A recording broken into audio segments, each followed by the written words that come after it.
வணக்கம் தாயகம். இப்பொழுது டெல்லி கொதித்தெழுந்திருக்கிறது அப்படின்னு சொல்லலாம். எங்களினுடைய நாட்டுல எப்படி எங்களினுடைய கால் ஃபேஸ் கொஞ்ச காலத்துக்கு முதல்ல பரபரப்பா இருந்துச்சோ, அதே மாதிரி டெல்லியினுடைய மத்திய டெல்லி பகுதியில் இருக்கக்கூடிய ஜந்தர் மந்தர் பகுதி இப்போ பரபரப்பா இருக்கு. இந்த மாணவர்களினுடைய எழுச்சி போராட்டம், இளைஞர்களினுடைய எழுச்சி போராட்டம், இதனால் ஏற்படக்கூடிய விளைவுகள் எல்லாவற்றையும் எங்களினுடைய நாடு நல்லாவே பார்த்தது. எல்லாருக்குமே தெரியும். கோட்டா கோ ஹோம் அப்படின்ற ஒரு விஷயம் பெரிய அளவில் உலக பிரபல்யமானது. அதே மாதிரி இப்பொழுது இந்தியாவில் ஒரு புதிய புரட்சி ஒன்று இடம்பெற ஆரம்பித்திருக்கு. இந்த இலங்கையில் இடம்பெற்ற புரட்சிக்கு பிறகு பங்களாதேஷில் இடம்பெற்றது, நேபாளத்தில் இடம்பெற்றது, இப்படி நிறைய இடங்கள்ல இடம்பெற்றது. இந்தியாவில் இது இப்பொழுது ஆரம்பமாகி இருக்கிறது. இது என்ன பிரச்சனை அப்படின்னு பார்க்கிற நேரத்தில் இரண்டு இளைஞர்கள் இந்த பெரிய ஒரு உந்து சக்திக்கு பின்னுக்கு இருக்கிறாங்க அப்படின்ற ஒரு விஷயத்தை கட்டாயமா சொல்லியே ஆகணும். அவர்கள் யார் அப்படின்னு பார்க்கிற நேரத்தில் சௌரவ் தாஸ் அப்படின்ற ஒரு இன்வெஸ்டிகேட்டிவ் ஜேர்னலிஸ்ட். அவர் நிறைய கட்டுரைகள் மிக முக்கியமான பிரபல்யமான தொலைக்காட்சிகள் மற்றும் பத்திரிகைகளுக்கு எழுதி தீர்த்திருக்கிறார். ஒரு சிறப்பான ஒரு ஜேர்னலிஸ்ட் அப்படின்னு சொல்லலாம். அவரோடு சேர்ந்து இன்னும் ஒரு முக்கியமான பேராக பேசப்பட்டவர், கொஞ்ச நாட்களுக்கு முதல்ல இவருடைய பேரை நிறைய பேர் கேள்விப்பட்டிருக்கக்கூடிய வாய்ப்பும் இருக்கிறது. அவர்தான் அர்ஜித் டித்தி அப்படின்றவர். இவர்கள் யார் அப்படின்னு பார்க்கிற நேரத்தில் கொஞ்ச நாட்களுக்கு முதல்ல உச்சநீதிமன்றத்தில், இந்திய உச்சநீதிமன்றத்தில் அங்கே இருக்கக்கூடிய உச்சநீதிமன்ற பிரதான நீதிபதி ஒரு தீர்ப்பு வழங்குகிறார். இப்ப இருக்கக்கூடிய இளைஞர்கள் எல்லாருமே காக்ரோச், கரப்பான் பூச்சிகள் அப்படின்னு சொல்லி அவர் சொல்றார். அதுக்கு பிறகு ஒரு பெரிய ஒரு போராட்டம், எதிர்ப்பு எல்லாமே கிளம்பியது. அதுக்கு பிறகு காக்ரோச் ஜனதா பார்ட்டி அப்படின்ற ஒரு ஆன்லைன் பார்ட்டி ஒன்று உருவாக்கப்பட்டது. இந்த காக்ரோச் ஜனதா பார்ட்டி உருவாகி ஒரு சில நாட்களுக்குள்ளேயே 22 மில்லியனுக்கு மேல் அந்த பார்ட்டியில் இணைந்து கொள்வதாக சொல்லி அந்த இன்ஸ்டா அக்கவுண்ட்ல நிறைய பேர் மெம்பர்ஸ் ஆனாங்க. அதாவது அவர்களுக்கு ஃபாலோவர்ஸ் வந்தாங்க. இது ஒரு பெரிய புரட்சியாக பேசப்பட்டது. அதுக்கு பிறகு அந்த இணையதளம் முடக்கப்பட்டது, புதுசாக ஒன்று தொடங்கப்பட்டது. இது அப்படியே போய்கொண்டிருந்த நேரத்தில் இப்போ அவர்கள் யார் அப்படின்னு பார்க்கிற பொழுது அவர்கள் இந்தியாவில் ஒரு மறுமலர்ச்சி ஏற்பட வேண்டும் அப்படின்ற ஒரு கொள்கையோடும் அம்பேத்கரை அவர்களினுடைய ரோல் மாடலாக வைத்துக்கொண்டு நிறைய விஷயங்களை பேசுறாங்க. அதில் இந்த இரண்டு முக்கியமான இளைஞர்கள், இவர்கள் 2 பேருக்குமே இன்னும் 30 வயது கூட பூர்த்தியாகவில்லை. 30 வயதுக்கு உட்பட்ட இளைஞர்கள் இப்படி ஒரு பெரிய புரட்சியை உருவாக்கி இருக்கிறாங்க. அவர்களுக்கு பின்னுக்கு இவ்வளவு பேர் சேர்றாங்க அப்படின்றது தான் இப்பொழுது பெரிய தலைவலியாக மாறி இருக்கிறது டெல்லியை பொறுத்தவரையில். டெல்லி இந்திய மத்திய அரசு இப்பொழுது இதை எப்படி ஹேண்டில் பண்ணலாம் அப்படின்னு சொல்லி திக்குமுக்காடி மீட்டிங் மேல் போட்டு கொண்டிருக்கிறாங்க அப்படின்னு சொல்லி செய்திகள் வருகிறது. இது சம்பந்தமாக கொஞ்சம் பார்க்கிற நேரத்தில் டெல்லியில திடீரென்று இந்த மாணவர்கள் ஒரு போராட்டத்தை ஆரம்பிக்கிறாங்க. இது இப்ப ஆரம்பித்தது கிடையாது. கிட்டத்தட்ட ஒரு மாதத்துக்கு முதலில் அவர்கள் ஒரு உண்ணாவிரத போராட்டத்தை ஆரம்பிக்கிறாங்க. இதுக்கு மிக பிரபலமாக இருந்த ஒரு சமூக சேவகரும் தன்னுடைய பங்களிப்பை செய்கிறார். அவர் யார் அப்படின்னு பார்க்கிற நேரத்தில் இந்த 3 Idiots திரைப்படம் இருக்கு இல்லையா, நண்பர்கள் திரைப்படம் வந்துச்சு. அதுல விஜய்க்கு ஒரு கேரக்டர் எடுத்து பிளே பண்ணுவார் இல்லையா, அந்த விஜய் எடுத்து பிளே பண்ணின கேரக்டரினுடைய ஒரிஜினல் ஆள் அவர்தான்.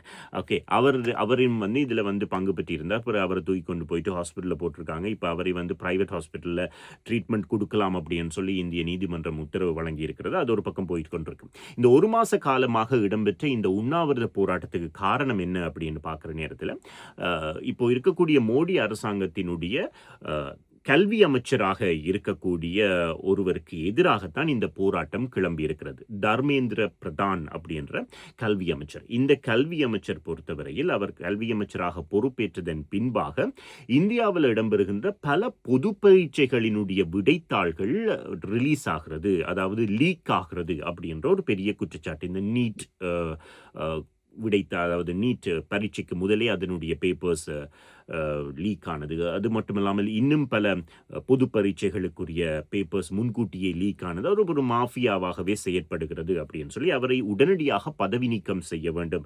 இந்தியாவினுடைய கல்வி அமைச்சராக இருக்கக்கூடிய இந்த தர்மேந்திர பிரதானை உடனடியாக பணி நீக்கம் செய்ய வேண்டும் என்று தான் இவங்க கோரிக்கை விடுக்கிறாங்க. ஆனால் மோடி அரசாங்கம் அதுக்கு செவி சாய்க்கிறதா இல்லை. இப்போ அதுக்கு எதிராகத்தான் இப்பொழுது இந்த போராட்டம் வலுத்திருக்கிறது என்று சொல்லலாம்.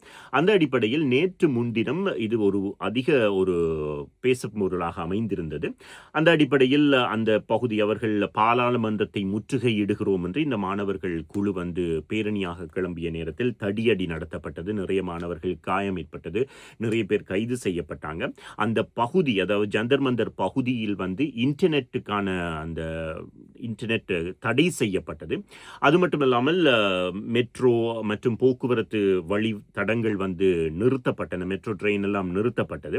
இது ஒரு பெரிய பரபரப்பான விஷயமாக நேற்று முன்தினம் இடம்பெற்றிருந்தது. ஆனால் அவர்கள் அடித்து கரைக்கப்பட்டதன் பின்பாக நேற்று மீண்டும் கூடியிருக்கிறார்கள். அதே பகுதியில் மீண்டும் அவர்களினுடைய போராட்டத்தை ஆரம்பித்திருக்கிறார்கள். இது ஒரு பக்கம் அந்த மாணவர்களினுடைய போராட்டமும் சமூக ஆர்வலர்களினுடைய போராட்டமும் போய்கொண்டிருக்கிற நேரத்தில் இப்பொழுது அரசியல் கட்சிகளும் இதனோடு சேர்ந்து தாங்களும் மார்க்ஸ் போடுறதுக்கு ரெடி பண்றாங்களா அப்படின்ற ஒரு கேள்வி இருக்கு. நேற்றைய தினம் காங்கிரஸ் கட்சி சார்பாக பிரதமரினுடைய வாசஸ்தலத்துக்கு முன்பாக ஒரு போராட்டம் ஒன்று நடத்தப்பட்டது. அதன் பின்பாக தடியடி நடத்தப்பட்டு ராகுல் காந்தி, பிரியங்கா காந்தி போன்றவர்கள் வந்து கைது செய்யப்பட்டிருந்தார்கள்.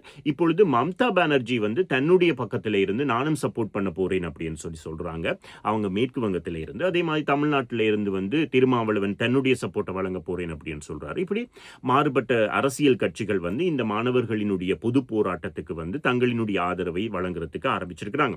இதெல்லாம் ஒரு பக்கம் இருக்க, இந்த சிஜேபி அப்படின்னு சொல்லப்படுகின்ற காக்ரோச் ஜனதா பார்ட்டி என்னெல்லாம் சொல்கிறது அப்படின்னு பார்க்கும் பொழுது அவர்கள் சில விஷயங்களை முன்வைக்கிறாங்க. அனைவருக்கும் பொதுவாக ஒரு சட்டம் இருக்க வேண்டும்.